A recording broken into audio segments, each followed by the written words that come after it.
Olá, quinto ano! Estamos juntos hoje para mais uma aula. Na aula passada nós falamos sobre a matéria e hoje nós vamos falar um pouquinho sobre a composição e a decomposição da matéria.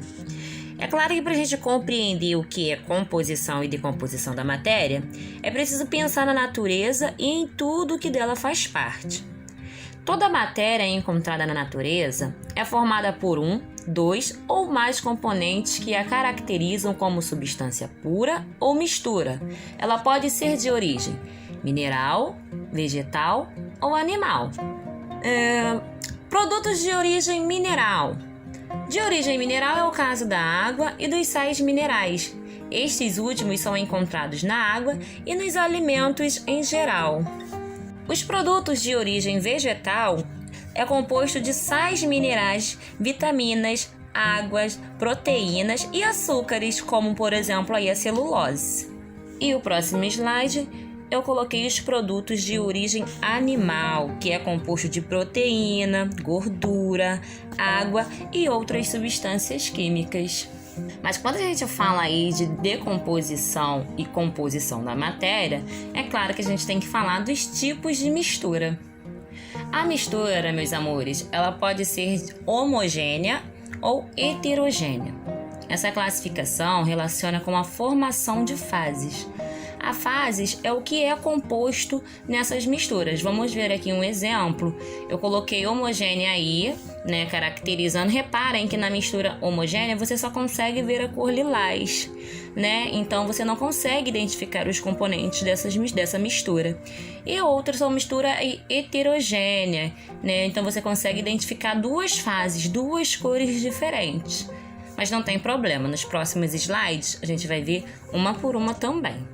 Então, nesse caso, nós temos a mistura homogênea. A mistura homogênea é aquela cuja substância constituinte não podem ser identificadas, pois possuem as mesmas propriedades em toda a sua extensão. É como, por exemplo, você faz aí um Nescau, Quando você mistura o achocolatado com o leite, você só consegue ver a única cor em toda a sua extensão, Então, a mistura homogênea, ela apresenta apenas uma fase. Você não consegue distinguir os componentes, que caracteriza a mistura. O que já é bem diferente na mistura heterogênea. Uma mistura ela é dita heterogênea quando apresenta duas ou mais fases e os componentes da mistura são perceptíveis. Então, ao contrário da homogênea, nós conseguimos identificar os componentes, que a compõem. Então, um exemplo aí é a água e o óleo. Então, a água e o óleo, quando você coloca em um copinho, eles não se misturam. Você consegue identificar duas fases diferentes. Isso também acontece se você colocar a areia e a água, Por mais que a mistura sólida da areia, ela não vai aí dissolver. E você consegue identificar essas fases aí diferentes, ok? Então, isso aí foi mistura homogênea e heterogênea. O que vocês precisam saber, meus amores, é que na natureza tudo se agrega, tudo se separa. A água, o ar e o solo, eles compõem-se em misturas que o homem pode separar por meio de processos simples ou científicos. Um exemplo, o solo ele pode ser composto de areia, argila, água, humus e sais minerais. A mistura, muitas vezes, ela precisa ser separada para que seus componentes sejam usados. Essa separação, ela se dá por vários processos. No próximo slide, eu vou falar um pouquinho aí sobre esses processos aí de decomposição da mistura. Para se conhecer os componentes de uma mistura, devemos separá-los em partes menores. Existem vários processos utilizados para decompor as misturas. E aí nós vamos falar um por um, ok? O primeiro processo que eu separei aqui para vocês é a evaporação. Então eu coloquei a evaporação. Acontece quando deixamos o sol e o vento agirem sobre uma mistura, Então nós temos aí uma imagem que retrata aí as salinas, Quando ele recolhe aí a sua parte sólida, que é justamente o sal. Nesses locais, a água do mar, ela é represada em tanques de evaporação, em que toda a parte líquida evapora e permanece apenas a parte sólida, que é o sal, como vocês conhecem. Próximo é a decantação. Processo para separação de misturas heterogêneas, constituída de um componente sólido e o outro líquido, ou de dois componentes líquidos. Esse método, gente, ele consiste em deixar a mistura em repouso. O componente mais denso sob a ação da força da gravidade formará a fase inferior e o menos denso ocupará a fase superior. Uns exemplos aí de misturas que podem ser separadas por decantação são a água e o óleo, a água e a areia, tá? Então vamos ver aí outro processo, né, que é a destilação. A destilação é o método utilizado para separar misturas homogêneas. A destilação ela pode se dar de duas maneiras, meus amores. É a destilação simples e a destilação fracionada. Na destilação simples, ela é usada para separar misturas do tipo sólido e líquido, como por exemplo aí a água e o sal, por meio da evaporação. E também extrai-se a água, ou seja, a separação do sal, pois a água evapora mais rápido do que o sal, né? Isso a gente já sabe. E o outro modelo é a fracionada. Ela é usada para separar misturas do tipo líquido-líquido, por meio de um uso de um aparelho chamado destilador, onde os líquidos são aquecidos várias vezes e separado que evapora mais rápido. Esse método é muito utilizado na fabricação de remédios ou para extrair substâncias de vegetais. Então reparem aí na imagem, eu coloquei os dois desenhos, né, dois aparelhos que a gente utiliza para esse tipo de destilação, tanto a simples quanto a fracionada.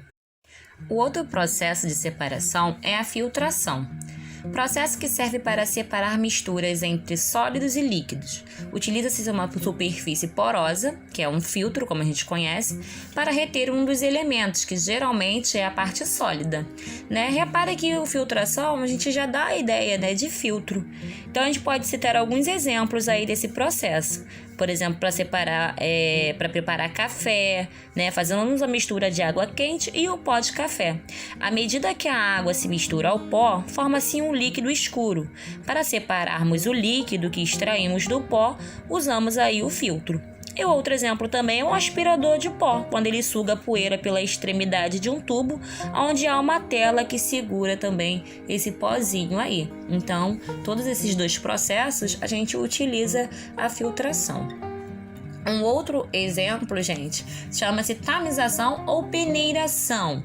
É o processo de separação de produtos para torná-los mais refinados. Então, a gente pode citar quando a gente prepara um bolo, né? A gente precisa separar a farinha boa das partes aí empolotadas. E também no preparo de sucos, né? Que é separar o líquido das sementes e até do bagaço.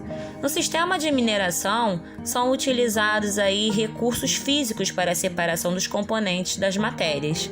Quando as pedras preciosas elas são encontradas nos leitos dos rios, por exemplo, os garimpeiros eles também fazem uso da bateia, né, que é uma espécie de peneira que escoa a água, deixando apenas as pedras e os cascalhos. Entre tantas peneiradas podem-se recolher as pepitas de ouro e outras pedras semi-preciosas e preciosas. Então, isso aí é um exemplo, né, bem claro sobre peneiração. E por último processo, meus amores, nós temos aí catação ou escolha. A catação é o tipo de separação de misturas de dois ou mais sólidos em que as substâncias são separadas manualmente ou com uma pinça ou outro objeto auxiliador. Reparem, meus amores, quando a gente fala catação ou escolha, a gente já lembra de catar, né, o nosso lixo, catar os nossos brinquedos, né, ou mesmo separar os nossos lixos, o que é comida, o que é latinha, o que é material reciclável. Então, isso tudo são exemplos aí do nosso dia a dia sobre catação ou escolha. Bom, meus amores, essa foi nossa aula de hoje. Eu espero que vocês tenham gostado. Esse conteúdo está lá no seu livro de ciências, né? Eu vou pedir para vocês realizarem as atividades e fazerem a leitura também do nosso conteúdo. Beijinhos para vocês, fiquem com Deus e até a nossa próxima aula, meus amores.